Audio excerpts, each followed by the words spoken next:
नमस्कार दोस्तों, कैसे हैं आप सभी। आज की कहानी का शीर्षक है भाभी को याद कर लेना। कपड़े फैलाते फैलाते ही सुजाता ने समय का अनुमान लगाया। सूरज सिर के ऊपर आ गया है, 12 तो बज ही रहे होंगे। रविवार का दिन बस कहने भर को छुट्टी का दिन होता है। उस दिन तो व्यस्तता और भी बढ़ जाती है। नहाते धोते 1 बजना ही था, तभी उसे अपनी सास शांति देवी और मुदिता के जोर जोर से बातें करने की आवाज़ें सुनाई दी। जरूर आज मुदिता फिर से अपनी सास को लेकर चली आई होगी। मुदिता उसकी छोटी ननद है, जिसका ससुराल इसी शहर में है। जब भी उसकी अपने ससुराल वालों से कभी बात पर कहा सुनी होती है, हाथ में सूटकेस उठाए अपने मायके चली आती है। घर में सबसे छोटी और सबकी लाडली होने के कारण लड़कर आने पर भी उसके गैर जिम्मेदाराना हरकतों के लिए उसे समझाने के बदले शांति देवी बढ़ चढ़कर मुदिता के ससुराल वाले में ढेरों नुक्स निकालती और उन्हें कोसती रहती। फिर लड़ाई का दूसरा अध्याय शुरू होता। मुदिता के पति राहुल को दूसरे दिन बुलावाया जाता और छोटी छोटी बातों पर, जो हर घर में सामान्य रूप से घटती होती है, उनके लिए उसे देर तक सवाल जवाब किया जाता। राहुल के अपने घर का रहन सहन उसके आधुनिक ससुराल की अपेक्षा काफ़ी साधारण था, इसलिए वह थोड़ा अपने ससुराल वालों से वैसे भी दबता था और चुपचाप सारी बातें सहन कर मुदिता को वापस अपने साथ ले जाता। जल्दी से स्नान कर सुजाता रसोई की तरफ लपकी, तभी शांति देवी की नज़र उस पर पड़ गई।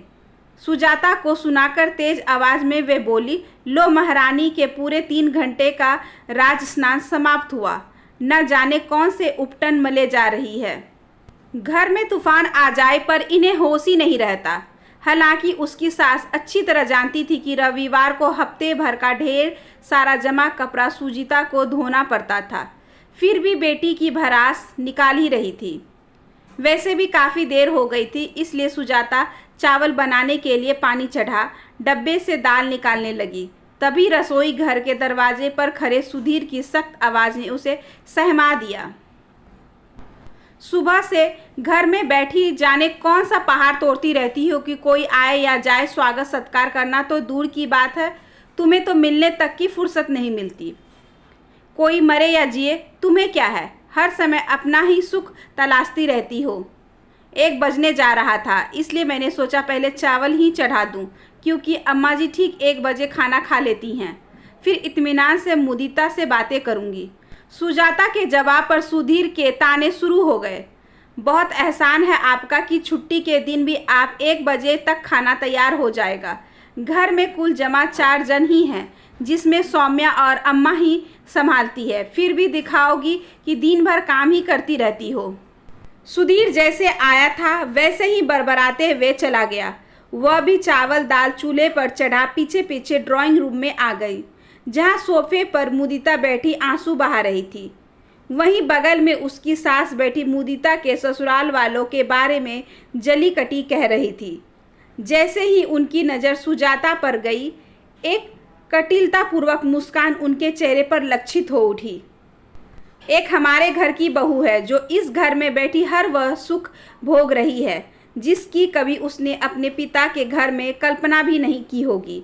और एक हमारे घर की बेटी हैं, जो जाने किस जन्म का पाप भोग रही हैं। कितना भी अपने ससुराल वालों के लिए करे, उनका मुंह फुला ही रहता है। कितना दिया था हम लोगों ने अपनी बेटी के विवाह में, बहू के परिवार वाले की तरह हाथ हिलाते नहीं भेज दिया था। फिर भी हमारी बेटी एक दिन भी चैन से नहीं रह पाती है। सुजाता बात का रुख पलटने के लिए मुदिता से बोली, चाय पियोगी? वैसे खाना भी तैयार हो ही चला है। सुधीर बीच में ही बोले, बहुत जल्दी चाय की याद आ गई? यह भी नहीं सोचा कि यह कोई चाय पीने का समय है? पूछ लिया, बड़ी मेहरबानी की। अब जाओ, जाकर खाना लगाओ, कब से हम सब भूखे बैठे हैं। सुधीर की बातों से सुजाता का सारा प्रेम, सारी सेवाएं और सारी विनम्रता धरी की धरी रह गई और वह उठकर फिर से रसोई घर में चली गई। इधर उसकी सास का रोना शुरू हो गया। हमारी तो किस्मत ही खोटी है। बहू मिली तो वह भी किसी ढंग की नहीं, दामाद मिला वह भी वैसा ही है, हमेशा अपनी माँ के पल्लू से ही बंधा रहता है। पति की खुदगर्जी और सास का अन्यायपूर्ण रवैया सुजाता को डंक सा चुभ रहा था। फिर भी सारे तिरस्कार और दंश को समेट वह सामान्य होने की कोशिश करती काम में जुटी रही। हर बार की तरह फोन करके राहुल को बुलवाया गया, पर इस बार राहुल ने आने से साफ इनकार कर दिया। उसका कहना था मुदिता स्वयं ही घर छोड़कर गई है तो स्वयं ही लौटकर आए। बहुत दबाव डालने पर भी वह किसी भी कीमत पर मुदिता को लेने आने को तैयार नहीं हुआ। सुधीर ने सभी हथकंडे अपनाए, पुलिस की धमकियां भी दे रहा था, लेकिन मुदिता के पति और ससुराल वाले अपनी जीत पर अड़े रहे। दोनों पक्षों में से कोई भी झुकने को तैयार नहीं हुआ। सुजाता अपनी सास और सुधीर को जीत छोड़ समझौता की सलाह देना चाहती थी, लेकिन वह यह भी अच्छी तरह जानती थी कि उसके बोलने का घर वालों पर कोई असर नहीं होगा। उसकी सास ने उस घर में कभी उसके ससुर की तो चलने ही नहीं दी, फिर उसकी क्या बिसात थी। हर एक बात का फैसला शांति देवी ही करती आई थी। बच्चे भी माँ के नक्शे कदम पर चलते हुए कुछ ज़्यादा ही उदंड और स्वार्थी हो गए थे। मुदिता भी अपने ससुराल में माँ की तरह सब कुछ अपनी मुट्ठी में करने के लिए हमेशा अपनी सास, ननद और पति से उलझती रहती। छोटी छोटी बातों में भी फ़ोन पर माँ से सलाह लेती और उनके निर्देशानुसार घर चलाने की कोशिश करती। वह जब कभी जरा सा भी बीमार हो जाती तुरंत माँ को टेलीफोन कर देती और उसकी माँ आनन फानन में पहुंचकर मुदिता को अपने साथ घर ले आती। मुदिता के व्यवहार और घर में माँ की दखल अंदाजी से मुदिता का घर टूटने लगा था। सास और पत्नी की हरकतों से राहुल बुरी तरह खींच जाता। अपनी सास की ज़रूरत से ज़्यादा दखल अंदाजी उसे बिल्कुल पसंद नहीं थी। वह मुदिता को समझाने की कोशिश करता तो मुदिता अपने सूटकेस उठाए मायके पहुंच जाती।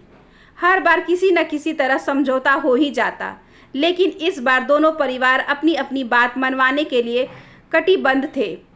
यही कारण था कि बात तलाक तक पहुंच गई। घर में इस बात को लेकर हर समय तनाव की स्थिति बनी रहती। घर के लोगों का बढ़ता तनाव गुस्से के रूप में सुजाता पर बरसता। सुधीर का व्यवहार भी अपनी पत्नी के प्रति थोड़ा ज़्यादा ही निर्मम और रूखा हो गया था। हर छोटी बड़ी बात के लिए वह अपनी पत्नी को ही दोषी ठहराता, प्रताड़ित करता। गुस्सेल तो वह पहले से ही था, बढ़ती परेशानी ने उसे निष्ठुर और अमानवीय भी बना दिया था। एक दिन दाल में नमक तेज हो जाने पर सुधीर इतना क्रोधित हो गया कि सुजाता को गुस्से में मारे इतने जोर से धक्का दिया कि वह सीधे दीवार से जा टकराई और उसके सिर पर गहरी चोट लग गई। सुजाता दुखी मन से अपने कमरे में चली गई। सिर पर लगे चोट से ज़्यादा मन पर लगा प्रहार उसे बेचैन कर रहा था। रोते रोते कब आंख लग गई पता ही नहीं चला। तभी अपने सिर के ऊपर उसे किसी के हाथों का कोमल स्पर्श महसूस हुआ। उसकी नज़र सामने बैठी मुदिता पर गई। जाने कब से आकर बैठी थी, उसे आभास तक नहीं हुआ। मुदिता धीरे धीरे उसका सिर दबाने लगी। बरबस मिली सहानुभूति से उसकी आंखें भर आई। मुदिता ने ही चुप्पी तोड़ी। एक बात पूछूं भाभी, पहले जब मेरी शादी नहीं हुई थी तो बिना सोचे समझे मैं भी आपको जाने क्या क्या बोल दिया करती थी, पर अब सोचती हूँ इतना सब कुछ आप कैसे सहन कर लेती हैं। क्या आपको कभी गुस्सा होकर घर छोड़ने का मन नहीं होता? खुशी खुशी कोई नहीं चाहता इस तरह की तिरस्कृत जिंदगी जीना। सच कहूँ तो कभी कभी मेरा भी मन खुशियों की तलाश में भटकने लगता है। दिल चाहता है सब कुछ छोड़ जिंदगी नए सिरे से शुरू करूं, पर क्या इतना आसान है सब कुछ? विरेले को ही जिंदगी ऐसे अवसर देती है, वरना जिंदगी तो हर कदम पर खुद ही एक चुनौती है। कहीं ना कहीं तो इस चुनौती को स्वीकारना ही पड़ता है। तुम्हारे भैया क्रोधी स्वभाव के हैं। परेशानियां उन्हें कभी कभी उदंड और निर्मम भी बना देती है। फिर भी जब इस तरह का क्रोधी, दबंग, उदंड और सिर्फ अपना ही वर्चस्व स्थापित करने वाला व्यक्ति पति के रूप में मिल जाए तो उसका एकमात्र उपाय उसे छोड़कर भाग जाना या अपनी ज़िंदगी नए सिरे से शुरू करना ही नहीं होता है। मेरे हिसाब से ऐसी परिस्थिति में जीवन की इस चुनौती को स्वीकार करना और परिस्थितियों को अपने अनुकूल ढालने की कोशिश करना ही सही रास्ता है। वैसे भी पुरुष होते ही अहमवादी हैं। उनके दिल में स्वयं की अवधारणा इतनी व्यापक होती है कि पत्नी का स्वयं उसमें समा ही नहीं जाता। जहाँ तक तुम्हारे भैया का सवाल है, उनका विवेक भले ही कुछ समय के लिए खो जाता है, पर उनके अंदर की इंसानियत अभी जिंदा है। उन्हें अपने किए का एहसास होता रहता है। मेरे साथ दुर्व्यवहार करने के बाद कई दिनों तक मुझसे नज़रें नहीं मिला पाते हैं। मेरे बीमार पड़ने पर मेरी देखभाल भी करते हैं। उनके क्रोध को मैंने बहुत कुछ साध लिया है और मुझे पूर्ण विश्वास है कि उन्हें जल्द ही अपनी गलतियों का एहसास दिला सही रास्ते पर ले आऊँगी। बस ईश्वर से यही प्रार्थना है कि मेरे मन की दृढ़ता कायम रहे। यह जरूरी नहीं है कि हर जगह पति की ही दोषी हो। आज का यह सबसे बड़ा सत्य है कि आर्थिक रूप से स्वतंत्र होती नारियों का स्वाभिमान अभिमान के हद को पार कर रहा है। यही अभिमान छिन्न भिन्न कर रहा है उसकी सहनशीलता को। छोटी छोटी बातों को सम्मान का विषय बनाकर घर टूटने लगा है। इस टूटते परिवार की सारी त्रासदी बच्चों को झेलनी पड़ रही है। सच पूछो तो औरत बरगद की वह छाव है जहाँ बच्चे ही नहीं घर के बुजुर्ग भी चैन और सुकून की सांस लेते हैं। इसलिए ही शायद प्रकृति ने नारी को सहिष्णु और दिलो दिमाग से अत्यधिक कोमल बनाया है, ताकि रिश्तों की भावना को दिल से महसूस कर वह उसे टूटने से बचा सके। विपरीत परिस्थितियों में नारी अपने अंदर छुपी अदम्य साहस और सहनशीलता से अपने घर का तिनका तिनका जोर उसे बिखरने से बचा लेती है। कौन नहीं चाहता कि उसे सुंदर, समझदार और प्यार करने वाला जीवन साथी मिले, लेकिन जीवन में सब कुछ वही नहीं मिलता जैसा कि हम चाहते हैं। अगर अनचाहा मिलो तो उसे अपने अनुरूप ढालने की कोशिश करना ही समझदारी है, ना कि सब कुछ छोड़कर भाग जाने में। कहाँ कहाँ और किन किन कठिनाइयों से हम भागते रहेंगे। मेरी मानो तो मुदिता, तुम अपने सारे मान अभिमान को भुला अपने ससुराल लौट जाओ। सिर्फ एक बार पूरी ईमानदारी से और धीरज से ससुराल के लोगों के साथ सामंजस्य बिठाने जीने की कोशिश करो। सब ठीक हो जाएगा। मुझे लगता है कि वे लोग इतने बुरे भी नहीं हैं। फिर भी अगर कभी अपने परिवार को समेटने में तुम्हारा धैर्य छूटने लगे तो अपनी भाभी को याद कर लेना उसके संघर्षों को, जो पिछले 5 वर्षों से वह तुम्हारे मायके को अपनाने के लिए कर रही है। दूसरे ही दिन बिना किसी को कुछ बताए मुदिता घर से गायब थी। घर के लोगों को लगा सुबह सुबह मंदिर गई है। देर होने पर सबको चिंता होने लगी। तभी मुदिता का फ़ोन आ गया कि वह अपने ससुराल चली गई है और यहाँ हर तरह से ठीक है। किसी को भी उसके लिए परेशान होने की ज़रूरत नहीं है। एक हफ्ते बाद मुदिता अपने पति के साथ सबसे मिलने मायके आई। दोनों ही काफ़ी खुश नज़र आ रहे थे। आते ही राहुल ने अपनी सास और सुधीर से माफ़ी मांगी और सीधे दोनों सुजाता के कमरे में आ गए। कमरे में आते ही मुदिता सुजाता से लिपट गई। भाभी, आपको किन शब्दों में धन्यवाद दूँ? आपने मेरा घर टूटने से बचा लिया। आप नहीं होती तो ज़िंदगी में न जाने मैं कितने कष्ट झेलती, इसका मुझे खुद भी अंदाज़ा नहीं। खाने की टेबल पर मुदिता अपनी माँ से बोली, माँ, आज से आप मेरी कोई चिंता नहीं करेंगी। मैं अपना घर अपने हिसाब से चलाऊंगी। अगर आपको किसी की चिंता करनी है तो भाभी की कीजिए, तभी इस घर में भी सच्ची शांति आएगी। अगर आप लोगों का निष्ठुर व्यवहार सहते सदे कभी भाभी टूट गई तो यह घर पूरी तरह उजड़ जाएगा।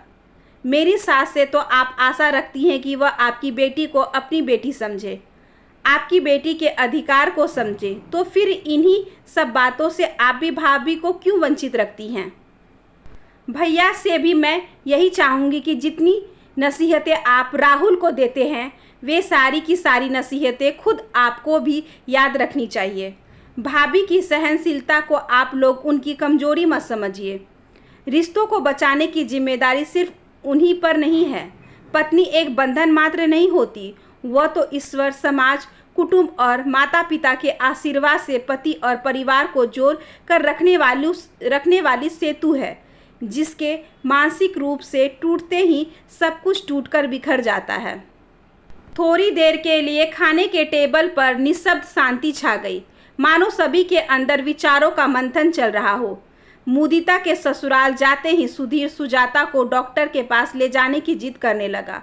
सुजाता के बार बार मना करने पर वह मानने को तैयार नहीं था। तभी शांति देवी बोली, अगर बहू डॉक्टर के पास नहीं जाना चाहती है तो उसे कहीं दूसरी जगह घुमा ला। मैं आज खाना खुद ही बनाऊंगी और हाँ, सौम्या भी मेरे पास ही रहेगी। सुजाता को आज पहली बार लगा कि लोग ठीक ही कहते हैं। अगर पूरी लगन और निष्ठा से कोई काम को पूरा करने के लिए ठान लो तो जिंदगी जरूर उसे एक मौका देती है अपने काम को पूरा करने के लिए। बस ज़रूरत होती है थोड़े धैर्य की। आशा करती हूँ कि आज की ये छोटी सी कहानी आपको अच्छी लगी होगी। अगर अच्छी लगी हो तो please like, share and subscribe करें हमारे चैनल को। ज़्यादा से ज़्यादा शेयर करें और बेल आइकन को ज़रूर प्रेस कर लें ताकि अगली वीडियोस की नोटिफिकेशन आपके पास सबसे पहले पहुँचे। धन्यवाद।